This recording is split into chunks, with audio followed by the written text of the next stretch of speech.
Good morning students. पिछली video में हमने वाच्य और समास के बारे में पढ़ा था। आज हम क्लास 10th का चैप्टर अलंकार के बारे में पढ़ेंगे। तो चलिए शुरू करते हैं। अलंकार का सबसे पहले अर्थ देखते हैं। अलंकार दो शब्दों आलम तथा कार से बना है। इसका अर्थ अलंकृत करना अर्थात सजाना होता है। अलंकार का मतलब सजाना होता है। प्रसिद्ध संस्कृत आचार्य वामन ने अपनी रचना अलंकार शास्त्र में अलंकार को परिभाषित करते हुए लिखा है, अलंकृत्यलंकार अर्थात जो किसी को अलंकृत करे वह अलंकार है। जिस प्रकार गहने स्वर्ण के बने होते हैं और गहने पहनने वाले व्यक्ति की शोभा बढ़ाते हैं, उसी प्रकार काव्य में अलंकार सुंदर वर्णों और अर्थों से निर्मित होते हैं और काव्य को आकर्षित बनाते हैं। तो इससे तो ये साफ हो गया कि जिस तरीके से एक स्त्री को आभूषण सुंदरता प्रदान करते हैं, उसी तरह से हिंदी व्याकरण के जितने भी नियम हैं, रूल हैं, उनसे अगर हम अपने वाक्यों को सुसज्जित करते हैं, अलंकृत करते हैं, तो वो सुंदर लगते हैं और अलंकृत करते हैं। इसी को हम अलंकार कहते हैं। कवि अपनी कविता को जिन विविध वर्णों, शब्दों व अर्थ योजनाओं से सजाता है, उसे अलंकार कहते हैं। आइए अब जानते हैं अलंकार के भेद। अलंकार के मुख्यतः 3 भेद हैं।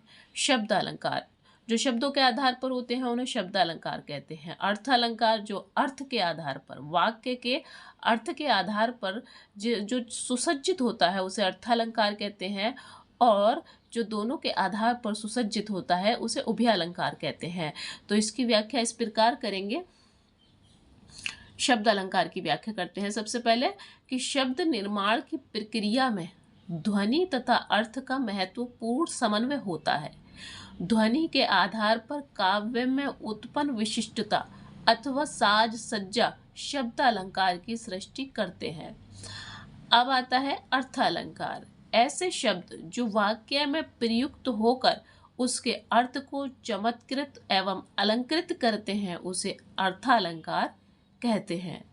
उभय अलंकार को जैसा बताया कि शब्द तथा अर्थ दोनों पर समान रूप से आश्रित रहने वाले अलंकार को उभय अलंकार कहते हैं। तो चलिए अब शब्द अलंकार की हम विस्तृत जानकारी देते हैं। शब्द अलंकार के अंतर्गत मुख्यतः अनुप्रास, यमक, श्लेष अलंकार सम्मिलित किए जाते हैं, जिसमें हम सबसे पहले अनुप्रास अलंकार के बारे में जानेंगे। जहां पर एक ही वर्ण, जहां पर एक ही अक्षर बार बार आवृत्ति होती है, वहां अनुप्रास अलंकार होता है। जैसे बदअ गुरुपद पदम पुरागा, यहाँ पर पा वर्ण की, पा अक्षर की बार बार आवृत्ति हुई है। जैसे सुरुचि सुवास सरस अनुरागा, यहाँ पर सा वर्ण अर्थात सा अक्षर की आवृत्ति बार बार हुई है। तो जहाँ एक अक्षर, एक वर्ण की आवृत्ति बार बार होती है, तो वहाँ पर क्या होता है? अनुप्रास अलंकार होता है। प्रथम पद में पा वर्ण तथा दूसरे उदाहरण में सा वर्ण की आवृत्ति एक से अधिक बार हुई है, इसलिए यहाँ अनुप्रास अलंकार है। तो चलिए हम अनुप्रास अलंकार के बारे में समझ गए हैं। अब इससे आगे हम समझते हैं यमक अलंकार के बारे में। यमक एक शब्द अलंकार है। यमक का अर्थ होता है युग्म अर्थात जोड़ा। हम इससे समझ चुके हैं। इसमें विभिन्न अर्थ के साथ किसी वर्ण अथवा शब्द की आवृत्ति होती है, अर्थात जहाँ पर एक शब्द की एक से अधिक बार आवृत्ति हो।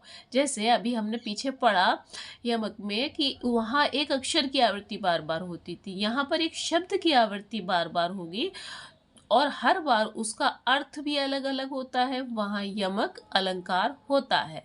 उदाहरण के लिए, जेते तुम तारे तेते नभ में न तारे हैं।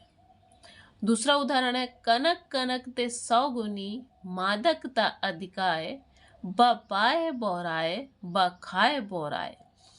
यह पहली पंक्ति में तारे शब्द की आवृत्ति 2 बार हुई है और प्रथम तारे यहाँ अर्थ धारण करता है कि तारण करना, अथवा उद्धार करना, और दूसरे तारे का अर्थ होता है तारागढ़ जो कि आसमान में होता है। इसी तरह दूसरी पंक्ति में कनक शब्द की आवृत्ति 2 बार हुई है, लेकिन पहले कनक का अर्थ सोना है और दूसरे कनक का अर्थ धतूरा है। तो जहाँ सोने से इंसान की साज सज्जा में बढ़ावा होता है, तो उसी तरह से दूसरा कनक जो है वह धतूरा है। धतूरा ज़्यादा खाने से आदमी बौरा जाता है, उसी प्रकार सोना ज़्यादा प्राप्त करने से भी आदमी बौरा जाता है। अतः यहाँ पर यमक अलंकार है। तो हम समझ चुके हैं, जहाँ पर एक शब्द की आवृत्ति बार बार हो या 2 बार हो तो वहाँ यमक अलंकार होता है। चलिए अब पढ़ते हैं हम श्लेष अलंकार के बारे में। श्लेष का अर्थ होता है चिपका हुआ या मिला हुआ। जब एक शब्द में हमें विभिन्न अर्थ मिलते हों, सिर्फ एक ही शब्द में हमें विभिन्न अर्थ मिलते हों, उस समय श्लेष अलंकार होता है। ये थोड़ा टफ पड़ सकता है, लेकिन अगर हम इसे ध्यान से देखेंगे, समझेंगे तो ये आसान हो जाएगा। यानी जब किसी शब्द का प्रयोग एक ही बार किया जाता है लेकिन उसका अर्थ कई होते हैं, तो वह श्लेष अलंकार होता है। जैसे रहीमन पानी राखिए, बिन पानी सब सून, पानी गए न उबरे, मोती मानुष चून। इस दोहे में रहीम ने पानी का 3 अर्थों में प्रयोग किया है। पानी का पहला अर्थ मनुष्य के संदर्भ में है, जहां इसका मतलब विनम्रता से है। रहीम कह रहे हैं कि मनुष्य को हमेशा पानी की तरह ठंडा विनम्र होना चाहिए, और जिस तरीके से बिना पानी के सब सूना हो जाता है, उसी तरीके से इंसान को यहाँ पर दूसरा मतलब ये भी दिया गया है कि इंसान की प्रतिष्ठा एक बार चली जाए, मतलब इंसान का पानी रूपी प्रतिष्ठा एक बार चली जाए तो वो दोबारा नहीं मिलती है। दूसरा अर्थ आभा, तेज या चमक से है। रहीम कहते हैं कि चमक के बिना मोती का कोई मूल्य नहीं है। तीसरा अर्थ अभी जैसे बताया गया कि पानी का तीसरा अर्थ जल से है, जिसे आटे से जोड़कर दिखाया गया है। जिस तरह आटे का अस्तित्व पानी के बिना पूर्ण नहीं है, मोती का मूल्य चमक के बिना अधूरा है, अतः वहाँ श्लेष अलंकार है। तो यहाँ हमारे समझने पर निर्भर करता है, और जो हमारे सामने वाक्य है, जो हमारे सामने पद दिया हुआ है, उसको ध्यान से समझने पर निर्भर करता है कि क्या मतलब है उसका। वहाँ एक ही शब्द का प्रयोग किया जाएगा। तो हमने इस प्रकार पहले शब्द अलंकार समझ लिए हैं। अब हम आते हैं अर्थालंकार पर। तो अर्थालंकार को समझने के लिए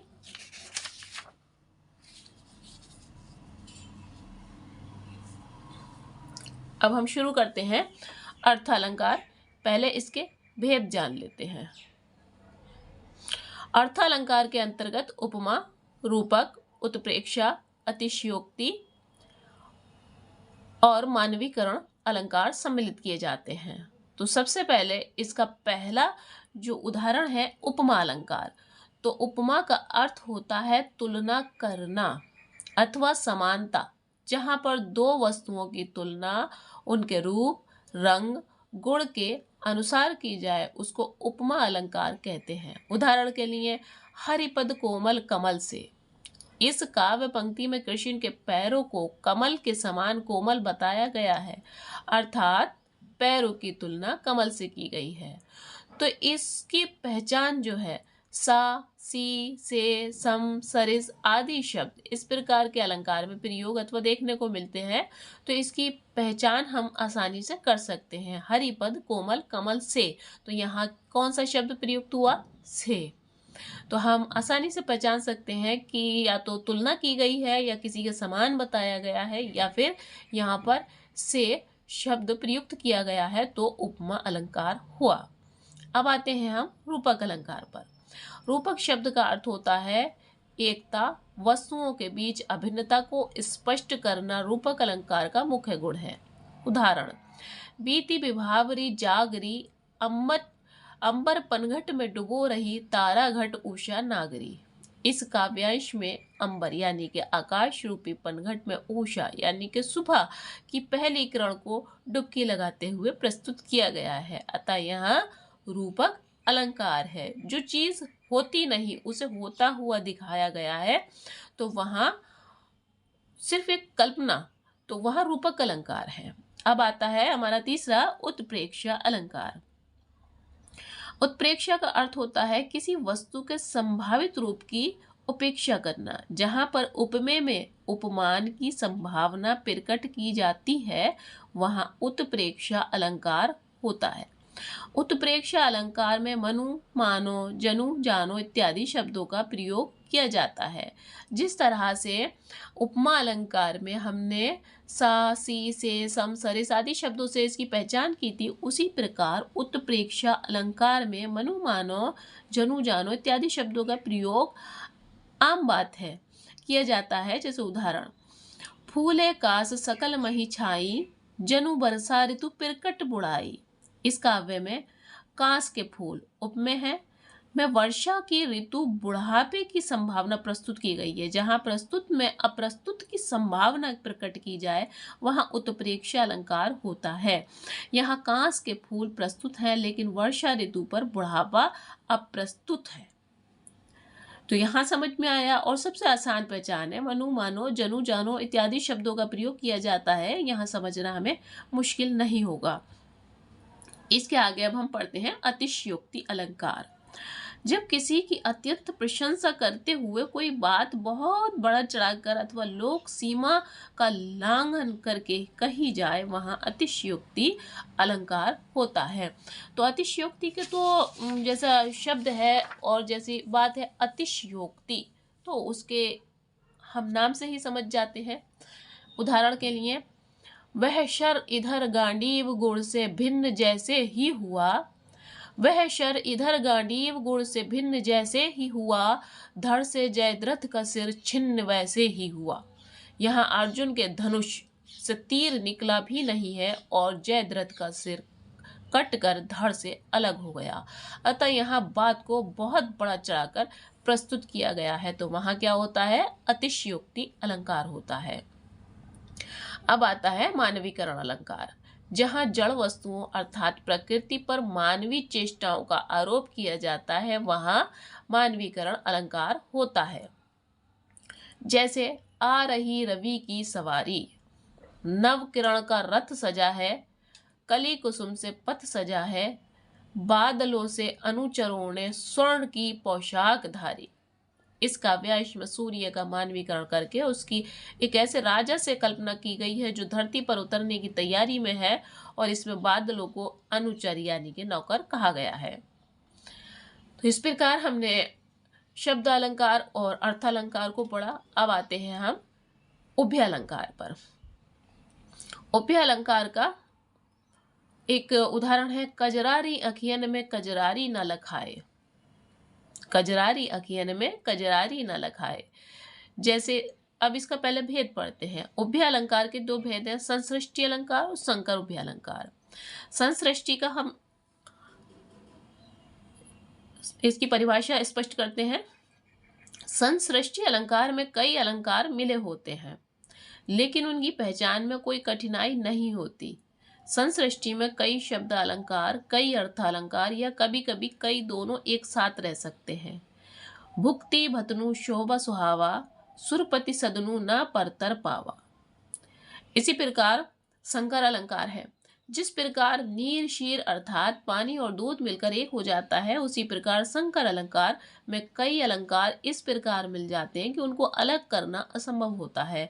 सठ सुधरी संग संगति पाई, इसमें अनुप्रास की तरह स वर्ण की आवृत्ति हुई है। पारस परस खुदा तो सुहाई, इस तो यहाँ बार बार एक ही वर्ण की बार बार आवृत्ति हो रही है। तो इस प्रकार इसमें शब्द अलंकार भी है और इसमें अर्थालंकार भी है।